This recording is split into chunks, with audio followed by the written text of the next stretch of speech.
वज़ीर-आज़म इमरान ख़ान चयो आहे त हुक्मराननि जी करप्शन मुल्क खे तबाह करे छॾींदी आहे। खंड माफ़िया धमकी ॾिनी त जांच कराईंदा त खंड वधीक महांगी कंदासीं।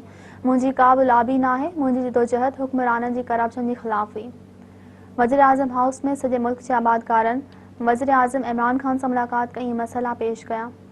वज़ीर-आज़म इमरान ख़ान आबादकार अॻवाननि सां ॻाल्हाईंदे चयो त इक़्तिदार में आयासीं त ॾिठो त खंड जी क़ीमत वधी रही आहे। खंड माफ़िया FIA खे धमकियूं ॾिनियूं। माफ़िया हर तरीक़े सां फ़ाइदो वठंदी आहे। हुन चयो त माज़ी में आबादकारनि खे नज़रअंदाज़ कया वियो। खंड माफ़िया आबादकारनि खे न पैसा ॾींदी आहे न हुकूमत खे टैक्स ॾींदी आहे। वज़ीर-आज़म चयो त ज़राअत जे शोबनि खे CPEC मंसूबनि में शामिल कयो आहे। पाकिस्तान में आबादकारनि जो कंहिं बि सूरत में इस्तेहसाल थियण न ॾींदासीं। आबादकारनि खे ट्यूबवेल्स ते रिलीफ ॾियण लाइ मुशावरत करे रहिया आहियूं। हुन चयो त नाइंसाफ़ी सबबि पाकिस्तान पोइते वियो। हुकूमत में आयासीं त आबादकारनि खे पैसा न पिया मिलनि। चीन दुनिया में तेज़ी सां तरक़ी करे रहियो आहे। चीन मुख़्तलिफ़ शोबनि में ताउन जी आछ कई आहे।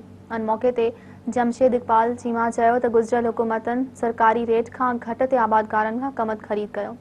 ख़ालिद खोखर ॻाल्हाईंदे चयो त 73 सालनि में पहिरियों भेरो सरकारी सतह ते आबादकारनि जे तहफ़्फ़ुज़ जो ख़्यालु रखियो वियो आहे। बिजली ते टैक्स एतिरा आहिनि जो आबादकार परेशान थी वञनि था। आबादकारनि जी क़ुवत ख़रीद जवाब ॾेई वई आहे।